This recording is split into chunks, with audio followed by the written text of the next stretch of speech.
Pudimos, pero no nos conformamos. En breve responderé a las preguntas, pero este monólogo quiere ser un homenaje a los seguidores de La Tuerca que nos acompañan desde que empezamos en noviembre de 2010. Aquí en La Tuerca empezamos a dar la batalla en uno de los terrenos cruciales del combate ideológico, la comunicación. Aquí empezamos a responder a los argumentarios de las tertulias de la derecha. Aquí inventamos el estilo de discusión educado pero contundente y siempre apoyado en datos que luego algunos pudimos llevar a los grandes medios. El estilo Tuerca. Aquí nos sorprendió el 15M, sobre el que no paramos de debatir y reflexionar. Aquí hablamos de crisis de régimen, de proceso constituyente y analizamos las experiencias de transformación política en América Latina. La Tuerca fue, es y será un laboratorio de pensamiento para la acción. A los conspiranoicos que se preguntan quién estuvo detrás de la hipótesis Podemos, les diré que entren en nuestro canal de YouTube y empiecen en 2010. Se nos veían las intenciones a la legua. Podemos es un espacio de confluencia y de protagonismo ciudadano y se ha convertido en un fenómeno político imparable, pero mi partido, el que modestamente asumió la tarea del combate contrahegemónico, es La Tuerca. A todos los que la hacen posible, a los seguidores de siempre y a los nuevos, en nombre de Antonio Gramsci, gracias. Buenas noches. Nació La Tuerca y todas las tertulias envejecieron y salió Podemos a la calle y todos los partidos envejecieron. Ya lo había dicho el Roto, pasó con los jóvenes en el 15M. El régimen del 78 está moribundo, golpeado, pero somos gente amable. No levantamos la voz, procuramos no insultar, en el fondo le respetamos, porque nos gusta la gente, pero como está moribundo este régimen del 78, los queremos mandar muy lejos, con poesía, con Neruda. Donde habite el olvido, en los vastos jardines sin aurora, donde yo solo sea memoria de una piedra sepultada entre ortigas, sobre la cual el viento escapa a sus insomnios, donde mi nombre deje al cuerpo que designa en brazos de los siglos, donde el deseo no exista. En esa gran región donde el amor, ángel terrible, no esconda como acero en mi pecho su ala, sonriendo lleno de gracia aérea mientras crece el tormento. Allí donde termine este afán que exige un dueño imagen suya, sometiendo a otra vida a su vida, sin más horizonte que otros ojos frente a frente. Donde penas y dichas no sean más que nombres, cielo y tierra, nativos en torno de un recuerdo, donde al fin quede libre sin saberlo yo mismo, disuelto en niebla, ausencia leve como carne de niño, allá lejos, donde habite el olvido, allí con cernuda mandamos al régimen del 78. Buenas noches, estamos en La Tuerca. ¿Cómo estás, Carlos Enrique Bayo? Buenas noches. Estoy muy bien y muy contento, enhorabuena. Muchas gracias por estar aquí con nosotros. Esperemos que no estés tan cansado como nosotros, que apenas hemos dormido. Bueno, yo tampoco he dormido mucho cerrando el diario, el Público. Estupendo. María de Las, ¿qué tal, directora editorial del Diario Público. ¿Cómo estáis? Buenas noches. Bien, buenas noches, sí señor. ¿Estás contento? Sí, porque estupendo. Sería muy tonto si lo negara. Noelia. Buenas noches. Tuerca. De La Tuerca. Presentadora. Bueno. Redactora, periodista. Periodista orquesta. De raza. Buenas noches y muchas gracias. Buenas noches. Y el gran invitado de esta noche, Pablo Iglesias. ¿Cómo estás, Pablo? Muy contento de estar aquí, no tanto por el resultado, de eso hablaremos ahora, estamos entre amigos y por eso esta discusión, este encuentro va a ser probablemente el más valioso de los que he tenido hasta ahora. Debatir con vosotros, analizar lo que ha pasado con vosotros es un desafío y creo que los espectadores lo van a disfrutar. En este programa siempre hemos contado lo que no se contaba en otros, siempre ha sido una cosa distinta, incluso distinguida, especial, y creo que esta noche va a serlo. Un poco extraño, al no tener el pinganillo, al no escuchar la voz de Carlos, el realizador que me da instrucciones sentado aquí, pero muy contento de estar con vosotros y contigo. Qué bien. Carlos Enrique Bayo, empiezas tú disparando. Bueno, yo creo que empezó Pablo disparando ayer noche, cuando dijo: no olvidemos que mañana seguirá gobernando la casta. Y lo que yo me pregunto, porque sé muy bien lo que ha costado para vosotros hacer esta campaña, hace un momento nos contabas, de hecho solo teníamos a 6 candidatos que ir de un lado para otro, no teníamos suficientes medios para hacer la campaña que hacían los grandes partidos.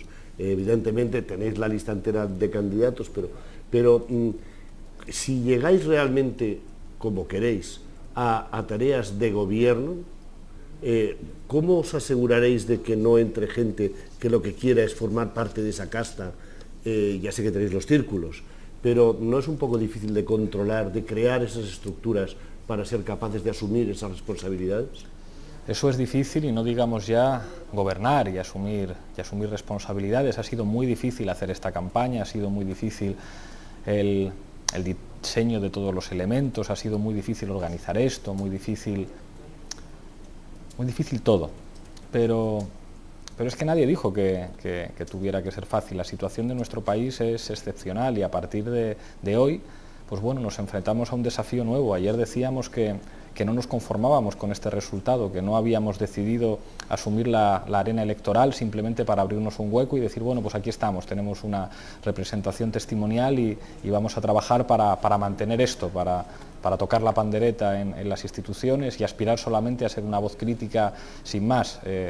Aspiramos a todo, y eso está lleno de dificultades, lleno de contradicciones, lleno de retos que habrá que superar, pero al mismo tiempo nos sentimos, pues bueno, protagonistas de algo que implica decir un no a todos los que nos decían que esto ya estaba escrito, que en este país las elecciones iban a ser una cosa previsible, que estaba claro quiénes iban a ganar, que era imposible ponerle límites al bipartidismo. Y creo que ayer, poquito a poco, podemos decir que aunque el resultado por ahora no es suficiente, aunque por ahora no hayamos cumplido nuestros objetivos, pero estamos un poco más cerca de cumplirlos, y asumimos el reto reconociendo algo que planteas, que va a ser difícil y que va a estar lleno de complicaciones. María. Juan Carlos, durante todos estos días yo recuerdo que decía, veréis, va a haber una sorpresa, lo anticipaba una y otra vez.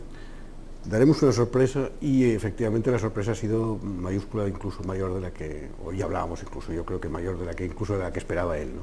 Dice que no, pero yo creo que es mayor de la que esperabas. De todas maneras, ese sorpresón hay que administrarlo, ¿no? Y supongo que es lo complicado. Y eso me parece que lo hemos comentado también en algún pasillo por algún momento, la dificultad de administrar eso. Mucha gente se acercará, y se plantea un gran reto, que es cómo organizar a toda esa gente que querrá participar de ese proceso.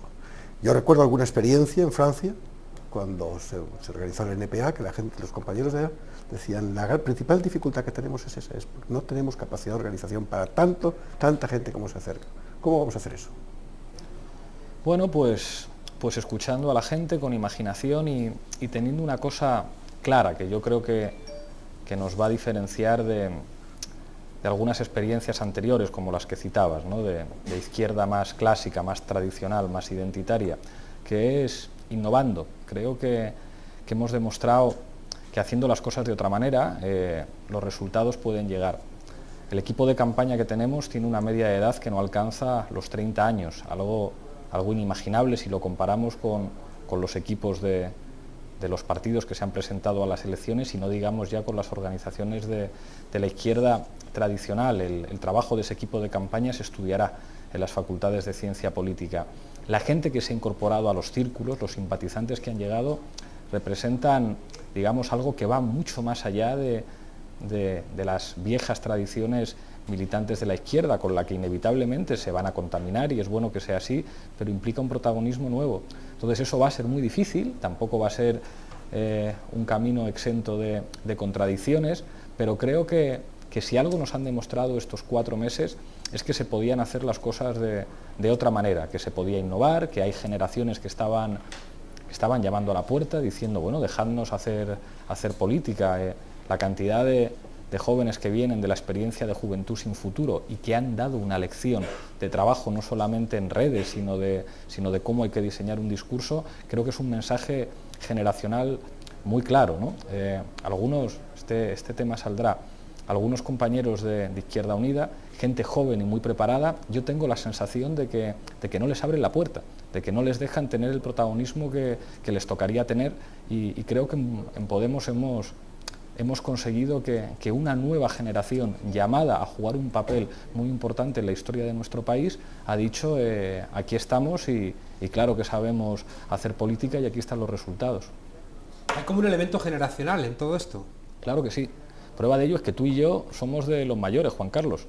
Y en tu caso todavía, pero en Pero el a mí no mío, se me nota y a ti sí. A ti no se te nota, pero yo tengo 35 años y ser de los mayores pues revela lo que nos queda, la pista que nos queda. Es decir, acabamos de empezar y bueno, va a ser muy complicado. Todo lo que planteáis es cierto y aquí no sobra nadie. Es decir, ha habido personas que han aportado experiencias valiosísimas. Destaca entre todas ellas Carlos Jiménez Villarejo, un señor que con 79 años ha dicho, vamos, me voy a los mítines, me presento a las primarias, estoy dispuesto a echar una mano.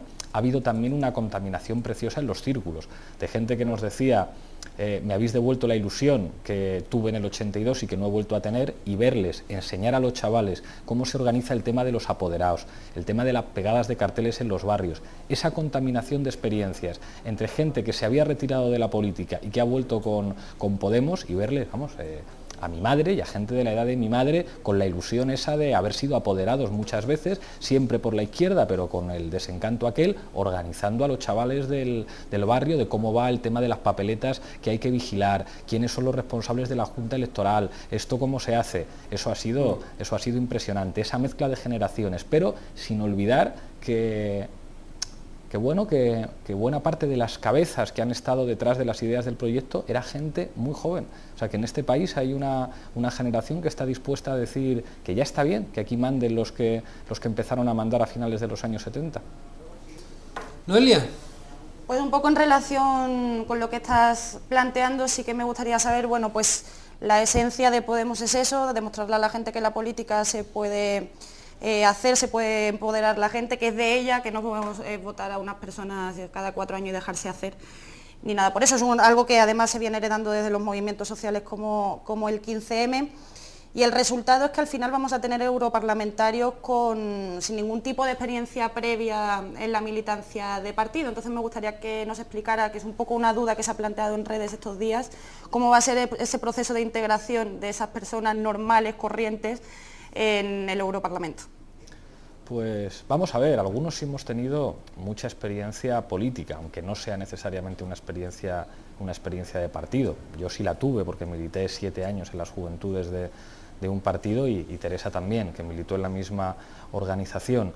Tania también tuvo muchísima experiencia en el movimiento estudiantil, pero creo que es muy bueno que haya, bueno, y Carlos Jiménez Villarejo estuvo en el SUC en su momento, pero creo que es muy bueno que se entienda que la política no puede ser un cursus honorum, que uno entra con 18 años de concejal y que sale con 65 como senador o como europarlamentario, que la política, como dice, la política entendida como ocupar un cargo público. Política también es estar en la marea blanca, estar en la marea verde, estar parando un desahucio, pero que ocupar un cargo público tiene que ser un servicio y por lo tanto un servicio no se puede convertir en una profesión y por lo tanto creo que es una cosa muy saludable que haya gente que diga, bueno, yo ahora voy a cumplir un servicio público. Estoy convencido, por ejemplo, que Pablo Echenique va a impresionar. Un señor que es físico teórico, que además ha llegado allí con un 88% de discapacidad, que es investigador del CSIC. A mí pocas personas me producen tanta confianza en el sentido de, bueno, si de esto se ocupa Pablo Echenique, no tengo ninguna duda de que va a estar bien hecho, porque en el fondo lo que se hace en el Parlamento Europeo no tiene tanto que ver con esa concepción de la política como técnica di Stato, como decía Maquiavelo, como las cuestiones que tienen que ver con lo interno, con la conspiración, sino no, servicio público. Si tenemos que redactar una directiva, pues el señor Pablo Echenique va a estar muy formado en una serie de temas para llevarlo a cabo, y así debe ser. Es que muchas veces vemos las listas de los partidos y vemos a gente que a pesar de llevar viviendo de la política mucho tiempo no se ha formado.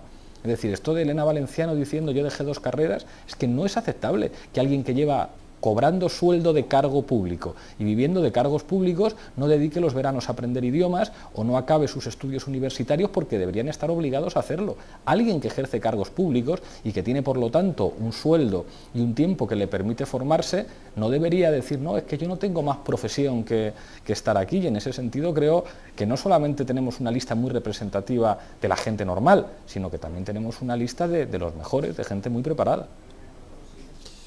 Dani Mateo, en la pregunta que hemos planteado, que es trending topic, ¿no? Pregunta a Podemos. Y Dani Mateo dice, ¿posibilidades de un frente amplio de izquierdas y verde en Europa, incluyendo a la socialdemocracia? Con esos términos en clave de izquierda, a mí, yo con esto no me manejo bien. Yo digo, como dice Julián Guita, programa, programa, programa. Y soy profe de ciencia política y un pelín de ideología entiendo, pero a mí esto de qué es izquierda y qué no es como quien esté de acuerdo con la auditoría pública de la deuda, con una reforma fiscal para que paguen los ricos, con el cumplimiento de la Declaración Universal de Derechos Humanos, con el fin de las puertas giratorias, está con nosotros. Y ahí ya no vamos a preguntar si tienen una bandera verde o una foto de algún líder socialdemócrata alemán de principios de siglo. Sobre esas bases, yo creo que la confluencia es necesaria y deseable, pero sin perder de vista que eso tiene que partir del protagonismo popular y ciudadano, que creo que es lo que ha demostrado Podemos. Algunos piensan que la unidad de la izquierda es que una serie de dirigentes se van a cenar juntos y después se van a un despacho y en ese despacho llegan a un acuerdo de listas. Y eso de repente se convierte en una sopa de letras que es la unidad de la izquierda y eso hace temblar a los poderes fácticos. Y el poder no teme a la izquierda, el poder teme a la gente. Entonces esos procesos de confluencia en los que no sobra nadie y en los que a mí me gustaría que Podemos sirva de palanca para juntarse con otros movimientos sociales, movimientos ciudadanos, fuerzas políticas, tienen que asumir que el protagonismo y la participación de la gente, que la gente se ilusione con eso, que la gente diga esto es nuestro, es una cosa fundamental y nuestra mano está tendida, pero todos tendrán que reconocer que una de las claves de este resultado es que nosotros hemos movilizado la ilusión y hemos movilizado la ilusión dejando a la gente participar y decidir.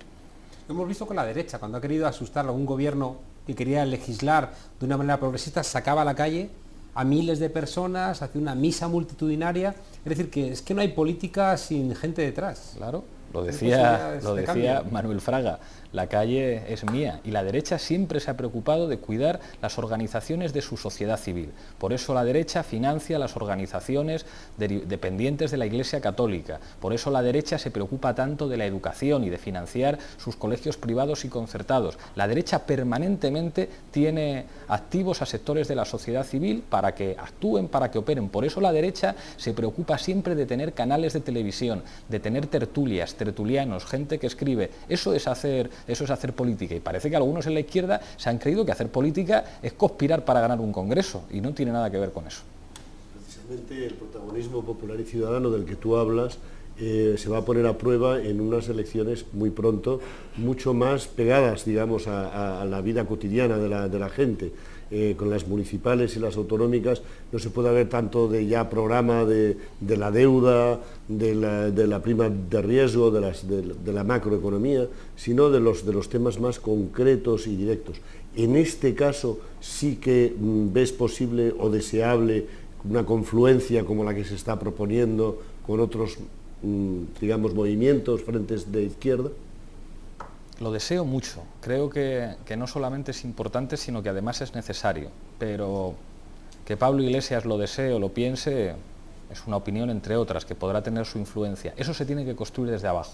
O sea, claro que yo cuando pienso en municipios, en pueblos, digo, pues ¿cómo no se va a encontrar la gente de Podemos con gente de movimientos sociales, con gente de fuerzas políticas que quiere construir una alcaldía decente? Pero esos son procesos que se tienen que construir desde la base. Es decir, no vamos a dar nosotros una directriz y damos la orden a los círculos, eso no puede ser. Eso se tendrá que construir en cada sitio. Y eso es además la base de experiencias que implican que pongamos las cartas boca arriba. Eso es de verdad. Eso no es presentar, digamos, un programa en el que decimos que hay que enfrentarse a la troika europea. Eso es decir, bueno, ahora ¿cómo gestionas tú tu ayuntamiento? Con un presupuesto limitado, con unas competencias limitadas, con muchas contradicciones, con muchas dificultades, y cómo consigues tú que la gente diga, oye, estáis haciendo esto muy bien, con todas las dificultades que implica y sin glamour, que ahí me para la gente por la calle para hacerse fotos, pero al que se deja la piel trabajando por su barrio, por su pueblo, no tiene ese reconocimiento, ni van las teles a grabarle recursos y a grabarle entrevistas. Ese es el gran desafío de la participación, pero para que eso funcione, la clave es articular espacios de participación y de protagonismo a nivel municipal. En algunos sitios saldrá bien, en otros saldrá fatal, en algunos habrá asambleas interminables y problemas, en otros será todo coser y cantar, pero ese es el gran desafío de que esto va a funcionar. María. En el breve recorrido que ha tenido Podemos, porque el periodo ha sido muy cortito, la figura de Pablo Iglesias ha sido fundamental, ¿no? Digamos, porque por su impacto mediático y por hacerlo conocido. En el futuro va a seguir teniendo esa presencia tan importante, va a disminuir el protagonismo de Pablo Iglesias. Juan Carlos una vez tuvo un episodio conocido para quienes le conocen mucho en Venezuela, en el que tuvo sus más y sus menos por criticar un hiperliderazgo, ¿no? ¿Se mantendrá un liderazgo muy fuerte en Podemos o no? Yo espero que no, y creo que a partir de ahora se van a conocer muchas más caras de Podemos y vamos a poder construir protagonismos mucho más corales.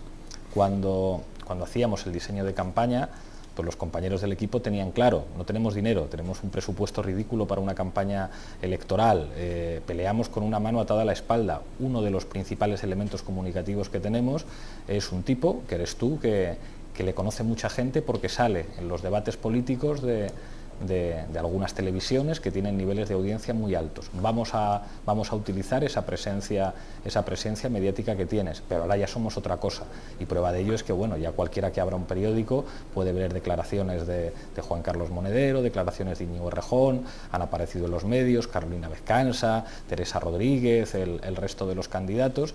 Y aunque los protagonismos mediáticos yo creo que son importantes para hacer política, creo que a partir de ahora lo vamos a poder construir de manera mucho más coral. Y os aseguro que yo en lo personal lo voy a agradecer, porque el nivel de exposición que he tenido yo y que sigo teniendo durante estos días, no se lo deseo en lo personal a nadie. No es una muestra de nuestra fortaleza, es una muestra de lo limitado de nuestros recursos para hacer política, pero a partir de ahora, bueno, esto solo puede crecer. Hay más de 400 círculos, hay decenas de miles de simpatizantes, el despliegue de apoderados ha sido algo espectacular y ahora tenemos el suficiente músculo como para que en todas partes se va a conocer a la gente de Podemos, y eso tiene que tener también implicaciones en los medios de comunicación.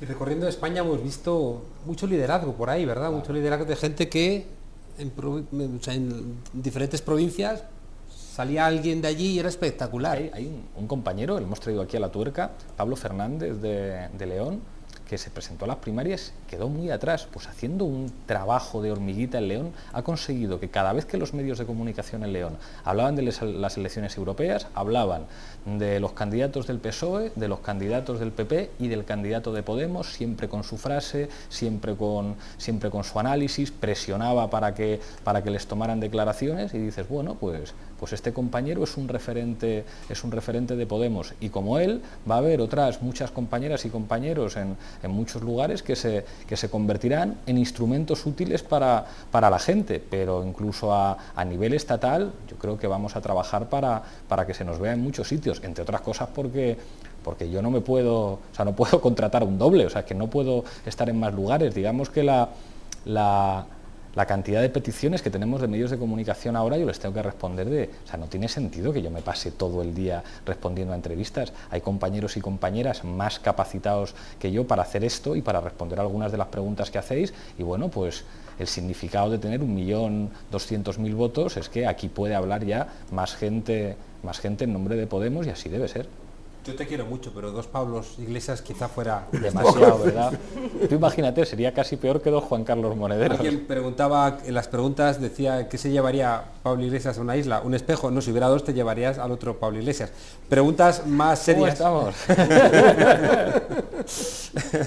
Preguntas más serias. Pregunta a la gente qué valoración de las elecciones europeas fuera de España. Preocupación. Es verdad que no se puede hacer una valoración general.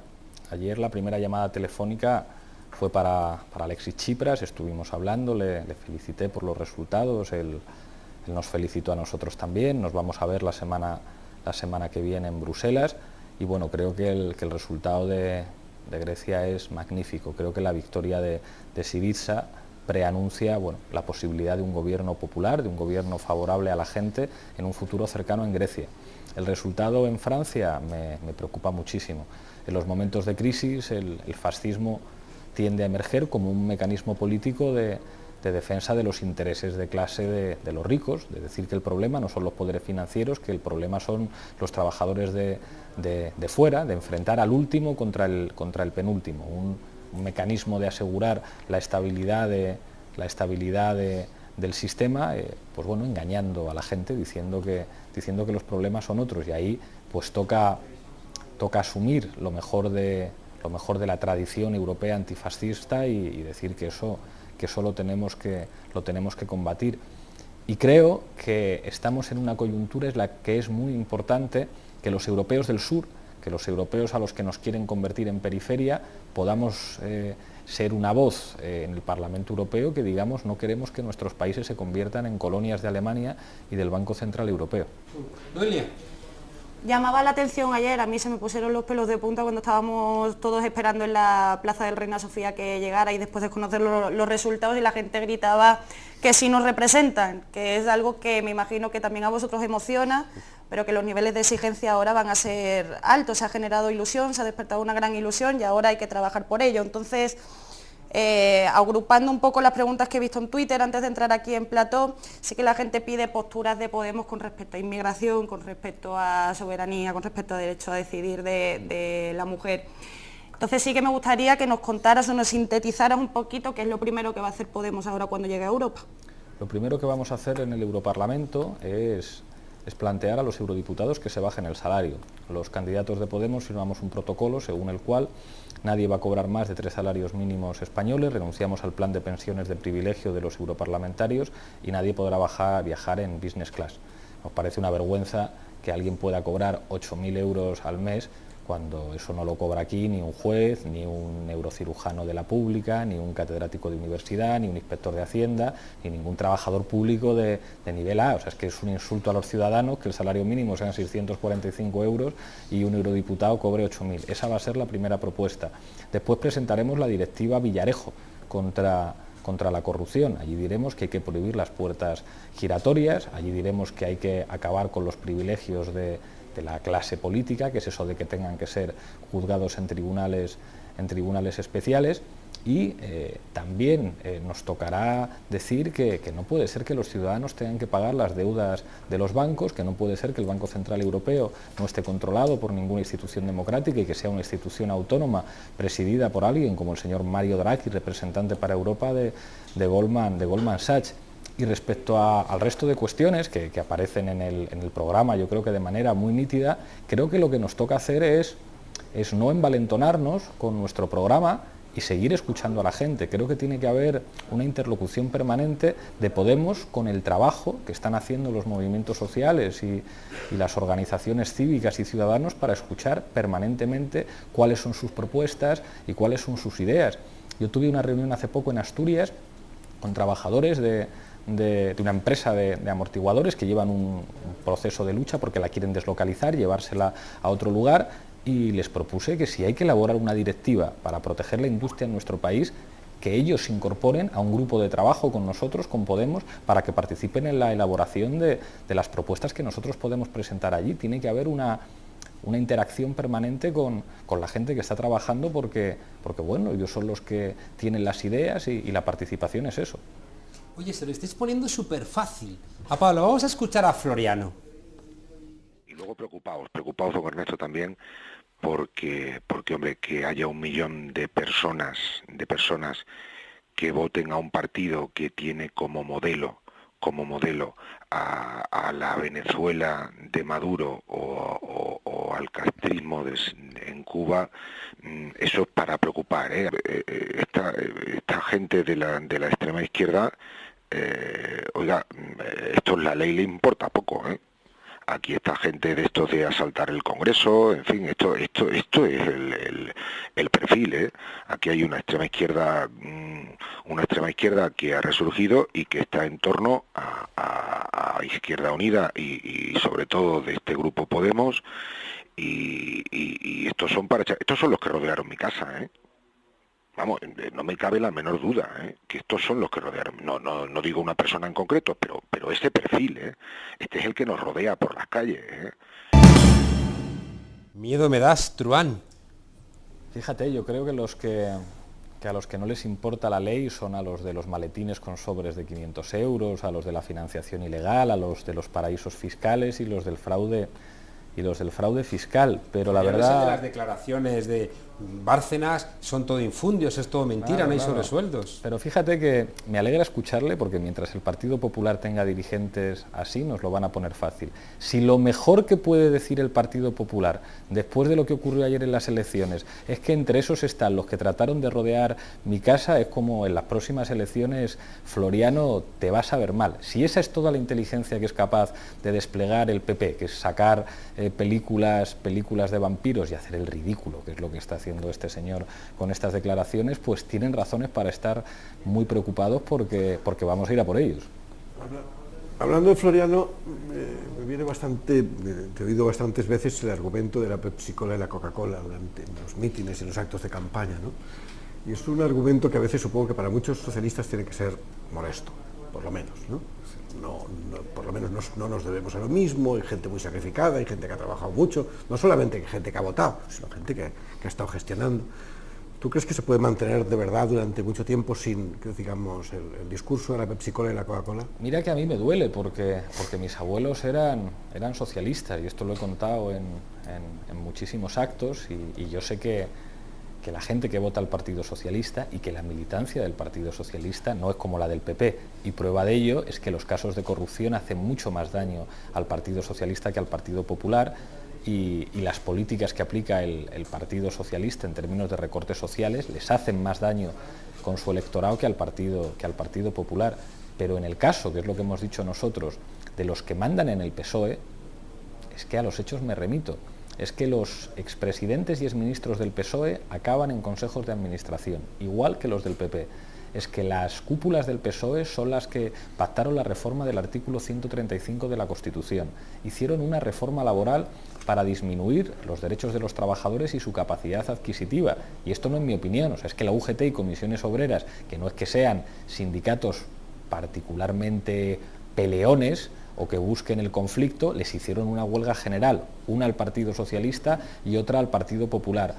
En la relación con Europa están básicamente de acuerdo en todo. Entonces, claro que hay cuestiones relativas, sobre todo a los derechos civiles, en las que es obvio que no es lo mismo, pero en las cuestiones estratégicas que tienen que ver con la economía, por desgracia es que son muy parecidos. No hay que olvidar que los socialistas en Grecia gobiernan con Nueva Democracia, los socialistas en Alemania gobiernan con Angela Merkel. François Hollande, que era la gran esperanza del socialismo europeo, está aplicando recortes sociales al más puro estilo Sarkozy, y yo creo que la gente se ha dado cuenta de ello.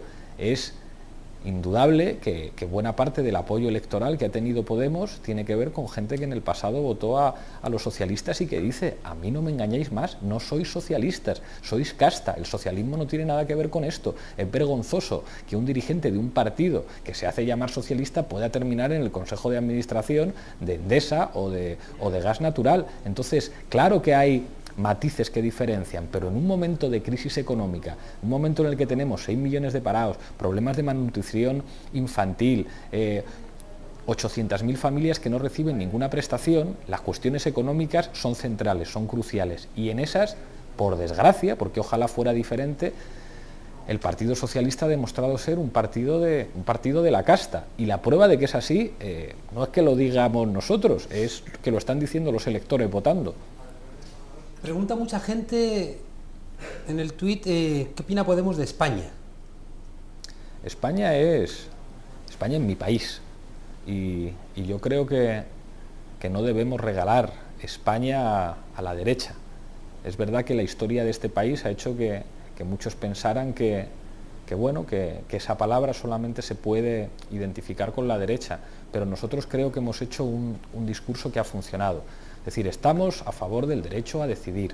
El futuro de Cataluña lo tendrán que decidir los catalanes, el futuro del País Vasco lo tendrán que decir los vascos, muy bien, pero aquí hay algunos que somos españoles, y el patriotismo no es llevar pulserita rojigualda mientras estás en el palco de un campo de fútbol y teniendo cuentas en Suiza.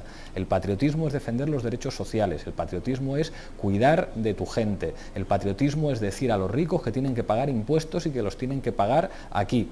Y eso se lo hemos dicho a muchos miembros de las fuerzas de seguridad y de las Fuerzas Armadas, y el apoyo que hemos tenido entre ellos yo creo que es algo que jamás había ocurrido con fuerzas de la izquierda tradicional, que han dicho: tienes toda la razón, el patriotismo es eso, no tiene que ver con amenazar a nadie y no tiene nada que ver con una idea casposa de España de charanga y pandereta que representa la derecha más rancia. Es decir, bueno, estamos orgullosos de vivir aquí y entendemos que nuestro país es su gente y que ser patriota es defender a tu gente, y eso no tiene nada que ver con agredir a nadie y con coartarle los derechos civiles a nadie. Y aunque yo siempre digo que me gustaría que Cataluña se quedara con nosotros y que pudiéramos construir un país juntos, ¿quién soy yo para decirle a un catalán o a una catalana que tiene que ser español? Pues eso lo decidirán los catalanes y las catalanas, como debe ser.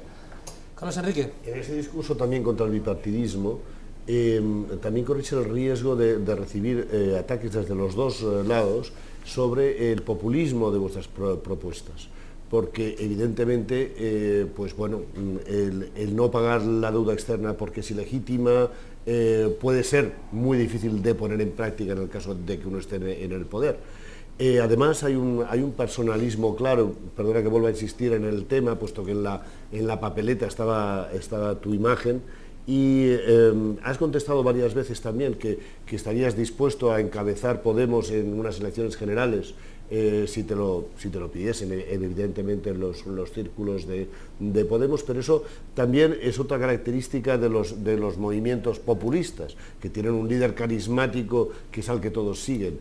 Entonces, ¿cómo vais a poder combatir, digamos, esa imagen populista que va precisamente esos dos grandes partidos con todos sus medios y sus recursos a intentar convencer a la gente que sois igual de extremistas que lo que intentaba Floriano, que en el otro lado?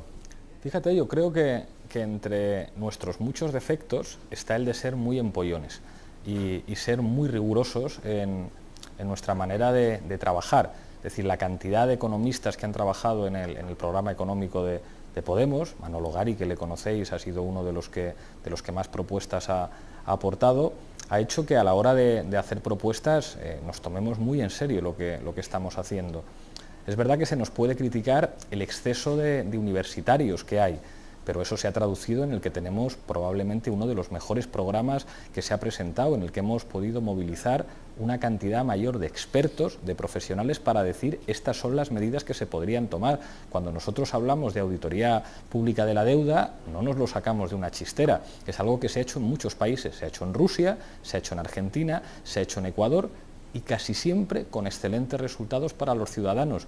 No es una medida, además, calificable en términos ideológicos, es una medida de emergencia en la que un gobierno responsable dice: oiga usted, yo tengo que dar de comer a mi gente, yo no puedo consentir que tengamos aquí niveles de malnutrición o de pobreza, porque aquí hay una suerte de buitres responsables de la crisis que están asfixiando mi capacidad de proteger a la gente con el gasto público. Plantear una reforma fiscal progresiva cuando somos uno de los países con menos presión fiscal sobre las grandes fortunas, no creo yo que sea populismo, es decir, una cosa razonable que piensa la mayor parte de la gente. Y es verdad que hay dos palabras que son recurrentes en nuestros adversarios cada vez que se quedan sin argumentos. La palabra demagogia, que le encanta a Maruenda, y la palabra populismo, que es como, pues bueno, ¿esto qué significa? Yo le estoy haciendo a usted una propuesta concreta, que se puede decidir mañana. Mañana se podría hacer un decreto ley para evitar los desahucios. ¿Eso es populismo? No, populismo es lo que hace la señora Ana Botella hablando de relaxing cup, of café con leche y yendo a grandes eventos y montándose en el avión de Florentino Pérez. Y que se utilicen esas expresiones contra nosotros revela el miedo a debatir. Es decir, como no debatamos de conceptos vacíos que nadie sabe muy bien lo que significan, debatamos de propuestas concretas. Es decir, ¿usted está de acuerdo en que hagamos una auditoría de la deuda, sí o no? Y si está dispuesto a discutir sobre eso, discutimos las dificultades económicas. ¿Sirve este euro? ¿Sirve una moneda que no protege a los intereses de los ciudadanos? ¿Sirve el Banco Central Europeo? Vamos a abrir una discusión, vamos a traer a los economistas, vamos a plantear el debate de si lo más efectivo para defender la soberanía es la salida del euro o convertir el euro en otra cosa o construir una moneda nueva. Vamos a discutirlo con gente seria. Y respecto a la cuestión del personalismo, pues nos hemos dotado de un instrumento comunicativo que era imprescindible dada nuestra debilidad.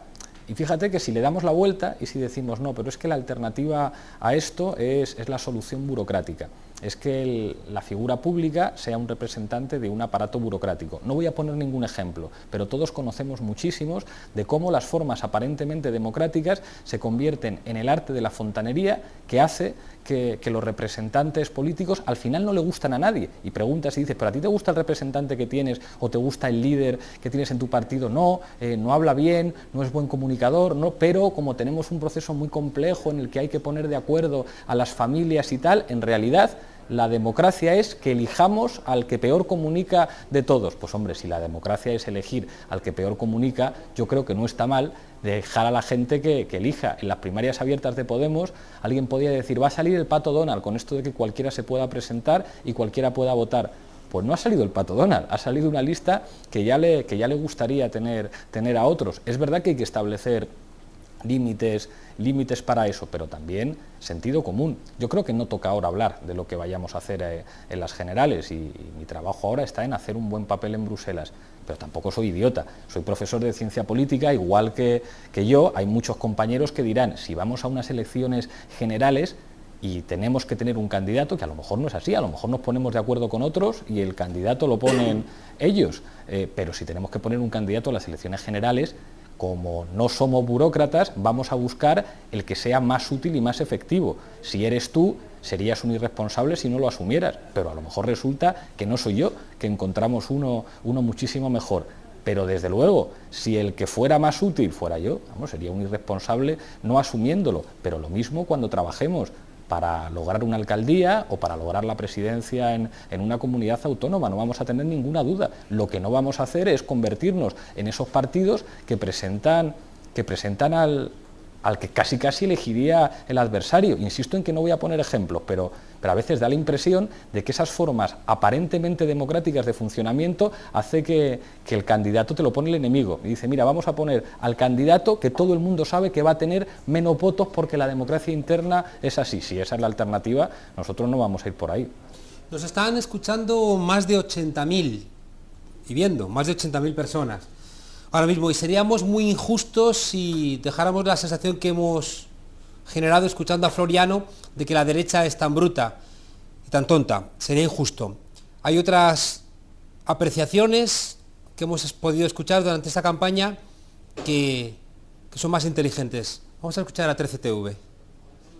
Aquí tenéis un partido con un gran futuro político que dice, en solo 5 días vamos a dar un susto a algunos. Y ahí nos sacan algunos, ¿qué tipo de susto? Uy, qué miedo, qué susto. Que sacan un escaño. Qué miedo me da. Qué bueno, malo estar o no estar. ¿Qué significa esto? El iraní, ¿Cómo lo interpretáis? el iraní Maduro, el Maduro iraní. ¡Qué susto! Los pro Chávez, los pro... Irán. Los grandes demócratas van a darnos Menos un susto. mal, ¿Qué significa? ¿Cómo lo interpretáis? Que van a sacar un escaño, eso es lo que es. Ah, es sí. el susto. Claro. Ah, eso es el susto. Sí, Uy, sí. qué miedo. Fíjate. Esta gente está leída, ¿eh? Esta gente está leída. Tenemos que irnos. Pablo, Noelia.